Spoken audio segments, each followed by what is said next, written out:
The morning mist clung to the rolling hills of Willowmere like a soft gray blanket, creating an ethereal landscape that seemed to whisper ancient secrets. 8-year-old Rosie Hartwell picked her way carefully along the muddy lane that led from her family's tiny cottage to the village center, her worn boots squelching in the puddles left by the previous night's heavy rain. Her patched dress, though clean, had seen better days, and the threadbare shawl around her shoulders provided little warmth against the October chill. Rosie lived with her widowed mother, Martha Hartwell, in a cramped two-room cottage at the very edge of Willowmere village. Martha worked 16-hour days as a seamstress, taking in mending and alterations from the wealthier families in town, but the wages barely kept food on their table and a roof over their heads. Despite their poverty, Martha had raised Rosie to be kind, compassionate, and to always help others when possible, even if they had little to give. On this particular morning, Rosie was making her weekly journey to collect eggs from Mrs. Penelope Fairweather, the baker's wife, who allowed her to gather the few extra eggs from their chickens in exchange for helping with small chores around the bakery. It was an arrangement that helped both families. Mrs. Fairweather got assistance with tasks her aging hands found difficult, while Rosie earned enough eggs to ensure she and her mother had protein in their diet at least twice a week. As Rosie rounded the bend where the lane curved past Farmer Blackthorne's property, she heard something that made her stop in her tracks. It was a low, mournful sound that seemed to come from the earth itself, a deep lowing that spoke of pain and distress.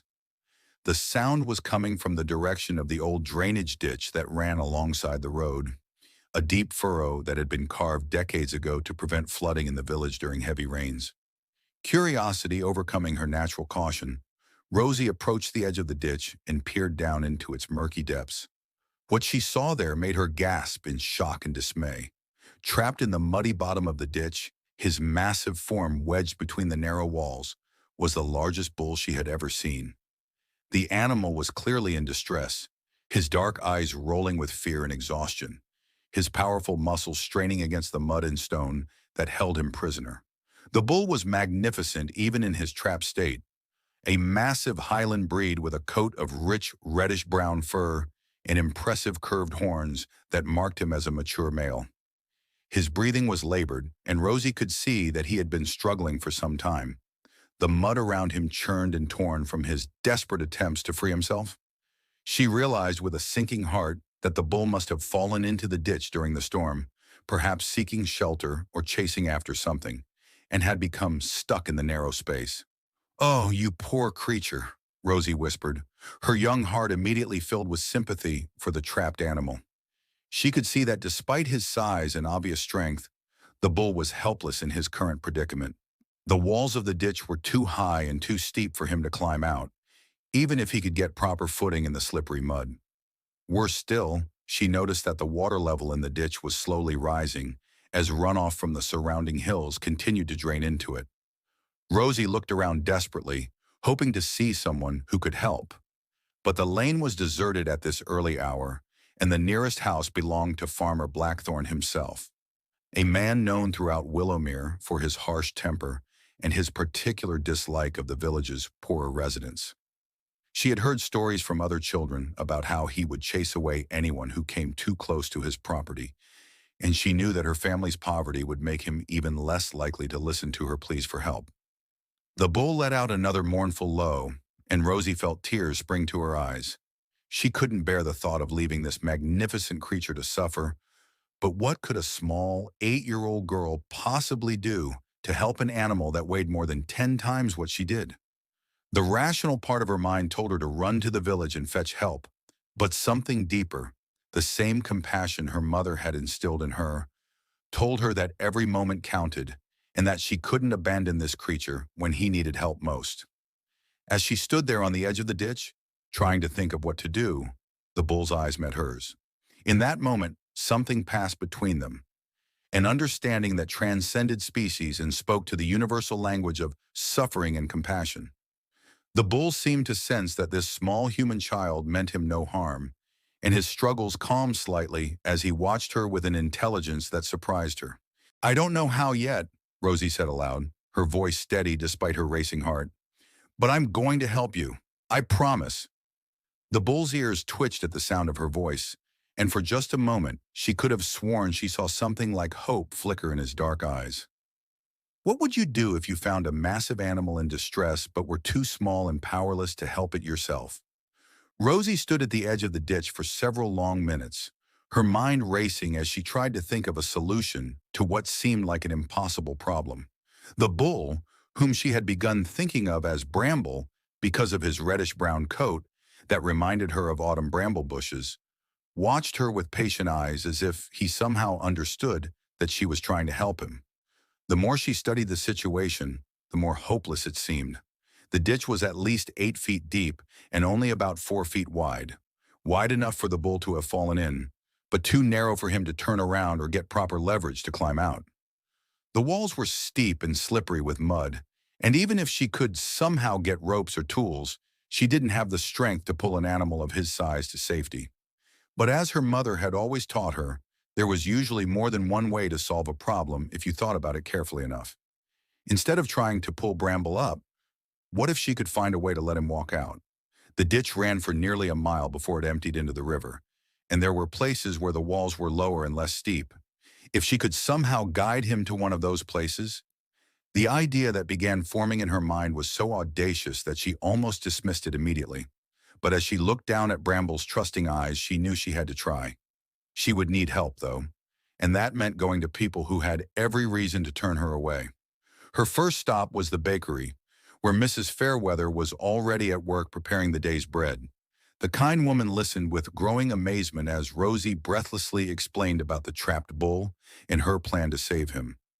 "Child, that's Farmer Blackthorne's prize Highland bull," Mrs. Fairweather said, her flour-dusted hands pressed to her cheeks in shock. "Atlas is worth more than most people in this village earn in 5 years. If anything happens to him, then we have to help him," Rosie said simply. "It's not about money, Mrs. Fairweather. He's suffering, and he's going to die if we don't do something." The conviction in the young girl's voice was so strong that Mrs. Fairweather found herself nodding before she fully realized what she was agreeing to. If you're as moved by Rosie's determination to help this suffering animal as we are, please take a moment to subscribe to our channel and hit that like button. Stories like this remind us that sometimes the biggest hearts come in the smallest packages, and that compassion knows no boundaries of age, size, or social status. Your support helps us continue sharing these incredible tales that prove ordinary people can do extraordinary things when they choose to act with courage and kindness.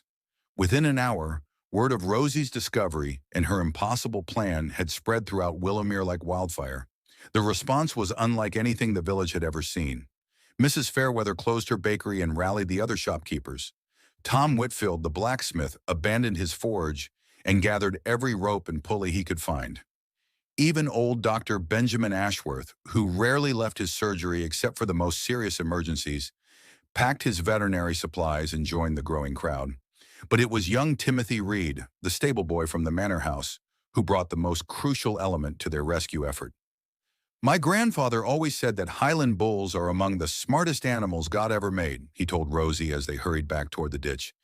"If you can get Atlas to trust you, he'll understand what you're trying to do." When they reached the site, Rosie was amazed to see that nearly half the village had gathered. Men, women, and children from every walk of life stood along the road, all united in their determination to save Bramble, or Atlas, as she now knew he was called. The sight filled her with hope, but also with a terrible responsibility. If her plan failed, it wouldn't just be her disappointment to bear. Dr. Ashworth was the first to climb down into the ditch, moving carefully to avoid startling the trapped bull. His examination was thorough but gentle, and when he climbed back out, his face was grim. "He's been down there for at least 12 hours, he announced to the gathered crowd. "He's exhausted, dehydrated, and the stress is taking a serious toll. We have perhaps 2 hours before he becomes too weak to help himself, even if we can show him the way out." The plan that Rosie had conceived was elegantly simple in theory, but terrifyingly complex in practice. They would use ropes and gentle pressure to guide Atlas along the bottom of the ditch to a point nearly half a mile away, where the walls were lower and sloped more gradually. There, with the help of ramps made from wooden planks and a lot of encouragement, They hoped he would be able to walk out to safety. The most dangerous part, Dr. Ashworth explained, as the villagers organized themselves into teams, will be keeping him calm and moving in the right direction. Highland bulls are intelligent, but they're also incredibly strong. If Atlas panics or decides to go the wrong way, we won't be able to stop him. That was where Rosie came in. Her plan called for her to walk along the edge of the ditch beside Atlas, talking to him and encouraging him as the men used ropes to gently guide his movement. It was a role that required not just courage, but an almost mystical connection with an animal that could easily hurt her if he became frightened or confused.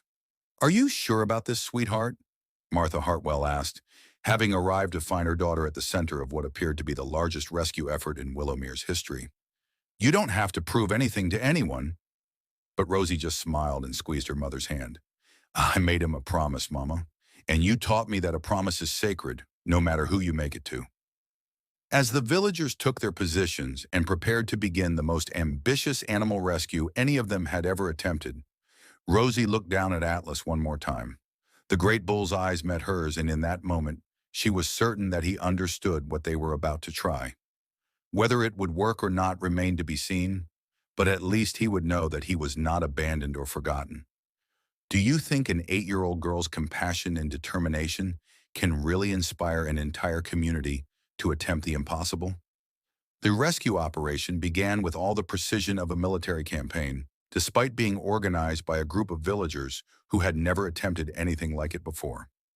Tom Whitfield had positioned his strongest ropes at strategic points along the ditch, with teams of men ready to provide gentle guidance to Atlas without causing him additional stress. Dr. Ashworth stood ready with his medical supplies, while Mrs. Fairweather and several other women had organized a relay system to provide water and encouragement to the rescue teams. Rosie took her position at the edge of the ditch, directly above where Atlas lay trapped. The bull had grown noticeably weaker during the hour it had taken to organize the rescue, and she could see that his breathing had become more labored. Time was running out, and everyone involved knew that this would be their only chance to save him. "Hello, Atlas," Rosie said softly, her young voice carrying clearly in the morning air. "I know you're tired and scared, but we're all here to help you. You just need to trust us and trust yourself." The great bull's ears pricked forward at the sound of her voice, and he shifted slightly in the mud, as if trying to get closer to the source of the gentle words. The first phase of the rescue involved getting Atlas to his feet and oriented in the right direction. This proved to be more challenging than anyone had anticipated. The bull had been lying in the same position for so long that his muscles had stiffened, and the mud had hardened around his body like a cast. It took the combined efforts of 6 men with ropes and poles to help him struggle to his feet, while Rosie kept up a constant stream of encouraging words. "That's it, Atlas," she called down to him as he swayed unsteadily on his feet. "You're so strong and brave. Now we just need you to take one step, then another." Dr. Ashworth had explained that Highland bulls were naturally intelligent and responsive to human guidance. But Rosie was still amazed when Atlas seemed to actually listen to her instructions, taking tentative steps in the direction her voice indicated. The procession that began moving slowly along the ditch was unlike anything Willowmere had ever seen. Atlas moved carefully through the muddy bottom of the channel, guided by the gentle pressure of ropes and the encouraging voices of the villagers who walked along both sides above him. Rosie stayed directly beside him, matching his pace and maintaining a constant dialogue that seemed to keep the great bull calm and focused. "You're doing wonderfully, Atlas," she told him as they navigated a particularly narrow section where tree roots protruded from the walls. "Just a little further, and then you'll be able to see the sky again properly." The bull's response to her voice was remarkable. Whenever he seemed to hesitate or show signs of panic, a few words from Rosie would settle him and encourage him to continue. The journey along the ditch took nearly an hour, with the entire village following the slow procession like a parade. Children who should have been in school walked alongside their parents. Elderly residents, who rarely left their homes, came out to witness the extraordinary sight. And even some of the manor house staff had abandoned their duties to join the rescue effort. About halfway to their destination, they encountered their first serious obstacle. A section of the ditch wall had partially collapsed, creating a pile of rocks and debris that blocked Atlas's path. The bull stopped and snorted nervously, clearly unsure how to proceed. "We'll have to clear it," Tom Whitfield called down, and within minutes a dozen volunteers had lowered themselves into the ditch to move the obstruction.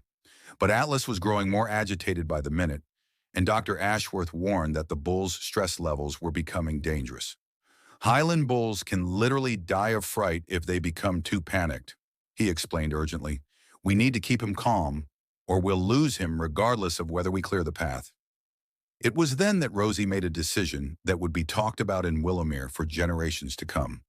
Despite the protests of every adult present, she climbed down into the ditch and approached Atlas directly. The massive bull towered over her small form, his weight easily 10 times her own. But she showed no fear as she placed her small hand on his muddy flank. "It's all right, Atlas," she said, her voice steady and reassuring. "These people are just helping us. Look at me, not at them." The bull's wild eyes focused on her face, and gradually his breathing began to slow. Standing there beside him in the muddy ditch, Rosie began to sing, a simple lullaby her mother had sung to her when she was frightened, about finding your way home when the path seems unclear. The effect was immediate and magical. Atlas not only calmed down completely, but he actually seemed to take comfort from the small girl's presence. When the path was cleared and it was time to continue, he waited for Rosie to climb back out of the ditch before taking his first step forward. It was as if he had decided that this brave little girl was his guide and protector, and he wouldn't move without her approval. The final stretch of the journey tested everyone's endurance and faith. Atlas was visibly exhausted, and several times he stumbled or seemed ready to give up entirely. But each time, Rosie's voice would reach him, encouraging him to take just one more step, to keep going just a little further. The bond that had formed between the 8-year-old girl and the massive bull was something that defied explanation, but no one who witnessed it could doubt its reality. When they finally reached the section of ditch where the walls were lower and more gently sloped, a cheer went up from the gathered villagers. But the most difficult part of the rescue still lay ahead. Getting Atlas to understand that he needed to climb out of the ditch would require all of Rosie's newfound influence over the exhausted animal, and there would be no second chances if they failed. How do you think a small child managed to form such a powerful connection with a massive, frightened animal in such a short time? The final phase of the rescue presented challenges that no one had fully anticipated. Although the walls of the ditch were indeed lower at this point, they were still nearly 6 feet high and slippery with mud. Atlas, despite his intelligence and size, had never been asked to climb out of anything deeper than a shallow stream. The concept of scaling a muddy wall was as foreign to him as it would have been to any domesticated animal. Tom Whitfield and his team had worked frantically to construct makeshift ramps, using wooden planks salvaged from old barn doors and fence posts. The improvised structure looked precarious at best, and several villagers expressed serious doubts about whether it would hold the weight of a bull who weighed nearly a ton. But it was their only option, and time was running desperately short. Dr. Ashworth's latest examination of Atlas had revealed what everyone had feared. The bull was approaching the limits of his endurance. Hours of stress, combined with dehydration and the physical strain of walking through deep mud, had taken a severe toll on his strength. "We have perhaps one chance at this," the veterinarian announced grimly. "If he falls or becomes trapped again, I don't think he'll have the energy to try a second time." The pressure on Rosie was enormous. The entire rescue effort now depended on her ability to convince an exhausted, frightened animal to attempt something that went against every instinct he possessed. Worse still, if Atlas fell while climbing the ramp, he could be seriously injured or even killed.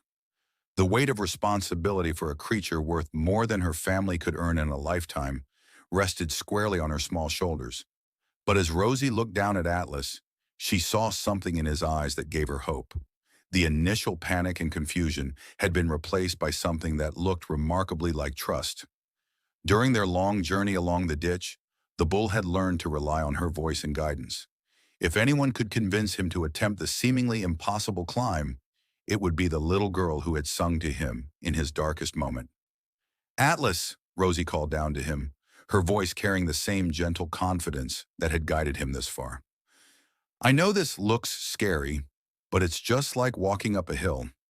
You've walked up hills before, haven't you?"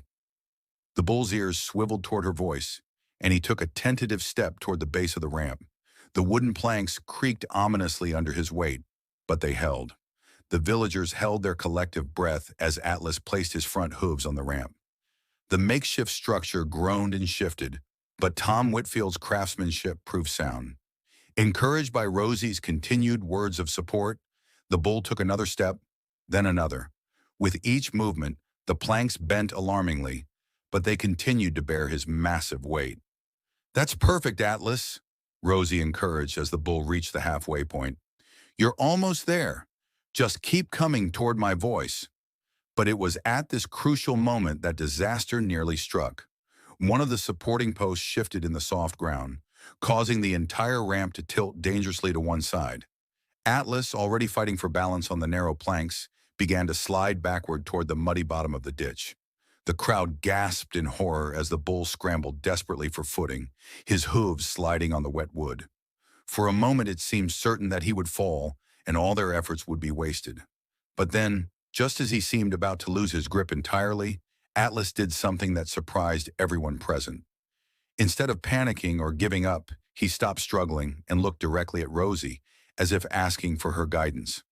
"You can do this, Atlas," Rosie said, her voice steady despite the fear that gripped her heart. "Trust yourself. You're strong enough."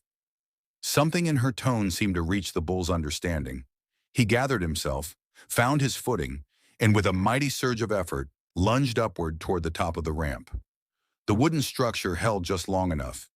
Atlas's front hooves cleared the edge of the ditch, followed by his hindquarters, and suddenly the massive bull was standing on solid ground for the first time in nearly 18 hours. The cheer that went up from the villagers could be heard throughout the valley, a sound of pure joy and relief that celebrated not just Atlas's rescue, but the triumph of compassion and community cooperation. But the most touching moment of all came when Atlas, free at last, walked directly to where Rosie stood at the edge of the crowd. The massive bull, who could have easily intimidated or injured the small girl, gently lowered his great head and nuzzled her hand with his nose. It was a gesture of gratitude that needed no translation, a recognition of the debt he owed to the brave little girl who had refused to abandon him. Dr. Ashworth's examination revealed that Atlas had suffered no serious injuries from his ordeal, though he would need several days of rest and careful monitoring to fully recover. As for Rosie, she found herself surrounded by villagers who looked at her with a new kind of respect and admiration. The poor little girl who had started the day as just another struggling resident of Willowmere had become something of a local hero. But perhaps the most significant change was yet to come. As the crowd began to disperse and Atlas was led away to recover in Tom Whitfield's stable, a familiar figure approached from the direction of the manor house. Farmer Blackthorne himself, the man known throughout the village for his harsh temper and disdain for the poor, walked slowly toward the group of rescuers with an expression unlike any the villagers had ever seen on his face. "What do you think would motivate someone known for being cruel and uncaring to change their entire outlook based on witnessing a single act of compassion?" Farmer Edmund Blackthorne was a man who had spent 63 years building a reputation for being the most feared and disliked person in Willowmere. Tall and imposing, with steel-gray hair and eyes like winter storms, he was known throughout the countryside for his quick temper, his ruthless business dealings, and his particular contempt for anyone he deemed beneath his social station. Children would cross the street to avoid him, workers on his farm spoke in whispers when he was near, and even the village magistrate treated him with careful deference. But as Blackthorne approached the group of villagers who had just saved his prize bull, something fundamental had shifted in his bearing. The customary scowl was absent from his weathered face, replaced by an expression of bewilderment and something that might have been shame. He walked slowly, as if each step required conscious thought, his eyes fixed on the small figure of Rosie Hartwell, who stood quietly beside her mother. "You," he said, his voice unusually quiet as he stopped directly in front of Rosie. "You're the child who organized this rescue." It wasn't a question, and his tone carried none of the harshness that usually characterized his speech. Rosie looked up at him with the same fearless compassion she had shown Atlas, showing no sign of the terror that most children displayed in Blackthorne's presence. "I just couldn't leave him suffering, sir," Rosie replied simply. He was frightened and alone, and that's not right for any creature. Her words, spoken with such innocent sincerity, seemed to hit Blackthorne like a physical blow. He staggered slightly and had to steady himself against a fence post, his face suddenly pale beneath his weathered tan. The villagers watched in stunned silence as the man they had feared for decades struggled to compose himself. When Blackthorne finally spoke again, his voice was rough with emotion.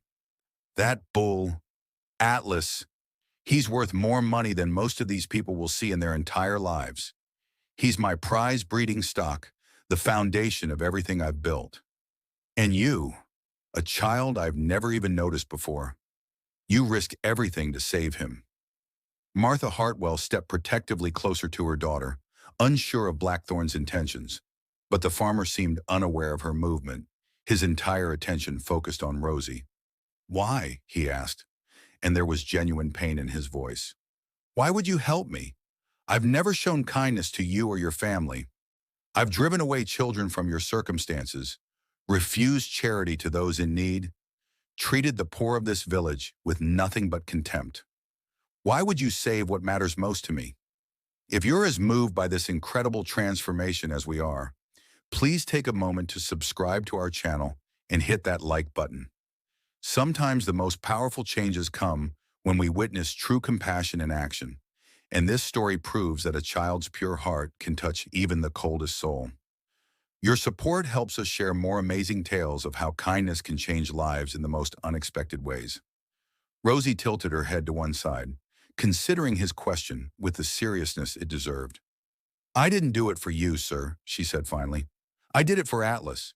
He needed help, and that's what matters. It doesn't matter who owns him or how much money he's worth. When someone is suffering, you help them if you can." The simplicity of her response seemed to break something inside Blackthorne.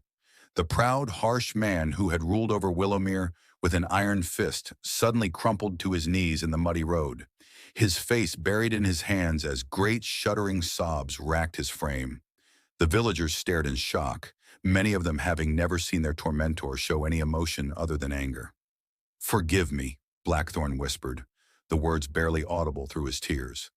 "God help me, forgive me for what I've become." He looked up at Rosie through his tears, and for the first time in decades, his eyes held warmth instead of coldness. "You've shown more character in one morning than I've displayed in my entire life. This child, this beautiful, brave child, has shamed me beyond measure." Dr. Ashworth, who had known Blackthorne since childhood, knelt beside the weeping farmer and placed a gentle hand on his shoulder. "Edmund, what's past is past. What matters is what you choose to do from this moment forward." Blackthorne nodded slowly, wiping his eyes with a muddy hand that left streaks across his weathered cheeks. Standing slowly, Blackthorne faced the crowd of villagers who had gathered to witness this unprecedented display of emotion from their longtime adversary. "I owe all of you an apology," he said, his voice stronger now, but still thick with emotion. "For years I've treated this community as my personal domain, caring nothing for the struggles and needs of my neighbors. I've been cruel where I should have been kind, selfish where I should have been generous." He turned back to Rosie and Martha, his expression earnest and humble. "Mrs. Hartwell, I know that words cannot undo years of neglect and callousness, but I want to make amends. Your daughter has saved something precious to me, and I intend to ensure that she never wants for anything again." Martha started to protest, her pride rebelling against what sounded like charity, but Blackthorne held up a gentle hand. "Please, let me finish. This isn't charity, it's justice. Rosie has shown courage and compassion that put my entire life to shame. She deserves opportunities that her current circumstances cannot provide." He paused, seeming to wrestle with emotions he hadn't felt in decades. "I would like to offer Rosie a position as my ward. She would live at the manor house, receive the finest education, want for nothing. In return, she would help me learn how to be the man I should have been all along." The offer was so unexpected, so generous, that the gathered villagers could hardly process it. Rosie, the poorest child in Willowmere, was being offered a life of privilege and opportunity by the man who had previously scorned her very existence. But more than that, Blackthorne was offering to change his own life, to become a better person under the guidance of a child who had shown him what true character looked like. Rosie looked up at her mother, seeking guidance in this moment that would change their lives forever. Martha's eyes were filled with tears as she realized what this opportunity could mean for her daughter's future. But there was also uncertainty there, fear of trusting a man who had shown them nothing but disdain for so many years. "I need to think about this," Martha said carefully. "It's a generous offer, Mr. Blackthorne. But Rosie is my daughter, and any decision about her future is ours to make together." Blackthorne nodded respectfully, showing a deference he had never displayed toward anyone of Martha's social standing. "Of course. Take all the time you need, but please know that my offer comes from a sincere desire to honor your daughter's extraordinary character and to make amends for my own failures." He looked around at the gathered villagers, many of whom still watched him with suspicion and disbelief. "And to all of you, I give you my word that things will be different from now on. I have much to answer for, and a lifetime of good works to begin." As the crowd began to disperse, each person carrying with them the memory of this extraordinary day, Blackthorne remained standing in the muddy road, looking like a man who had been reborn. The transformation was so complete, so unexpected, that many of the villagers would later say it felt like witnessing a miracle. Do you believe that people can truly change their fundamental nature when confronted with an example of pure, selfless compassion? 3 months had passed since the day that would forever be remembered in Willowmere as the Great Rescue, and the changes in both the village and its people had been nothing short of miraculous. The cottage that had once housed Martha and Rosie Hartwell in cramped poverty now stood empty. Not because they had been evicted, but because they had moved to more comfortable accommodations in the village center. A small but lovely house that Farmer Blackthorne had quietly purchased and deeded to Martha as thanks for raising such an extraordinary daughter. The transformation in Edmund Blackthorne himself had been the most remarkable change of all. The man who had once been feared and despised throughout the village had become its most generous benefactor and respected citizen. He had established a fund to help struggling families, opened his vast library to any child who wished to learn, and converted part of his estate into a sanctuary for injured and abandoned animals. But perhaps most significantly, he had kept his word about becoming Rosie's guardian and ensuring her education. Every morning, Rosie would walk from her family's new home to Blackthorne Manor, where private tutors provided her with lessons in literature, mathematics, science, and languages. But these weren't the cold, formal lessons typical of wealthy children's education. Instead, Blackthorne had insisted that Rosie's natural compassion and wisdom be nurtured alongside her academic learning. She spent afternoons helping in the animal sanctuary, working with Dr. Ashworth to care for sick and injured creatures, and learning that true knowledge meant understanding how to help others. The relationship between Rosie and her unlikely guardian had blossomed into something resembling a grandfather-granddaughter bond. Blackthorne, who had never married or had children of his own, discovered a capacity for gentleness and love that he hadn't known he possessed. In return, Rosie had helped him understand that wealth and power meant nothing without kindness and connection to one's community. Atlas, the bull whose rescue had started it all, had recovered completely from his ordeal and now lived in a spacious pasture at the manor house. But he was no longer just a prized breeding animal. He had become something of a beloved mascot for the village. Children would come to visit him, and the great bull would approach the fence with the same gentle demeanor he had shown Rosie during his rescue. It was as if his traumatic experience had awakened in him a deeper understanding of the bond between humans and animals. The most touching tradition that had developed was Rosie's daily visit to Atlas. Every afternoon after her lessons were complete, she would walk to his pasture and spend time simply talking to him. The bull would listen with the same patient attention he had shown in the ditch, occasionally nuzzling her hand or making soft sounds that seemed like responses to her stories about her day.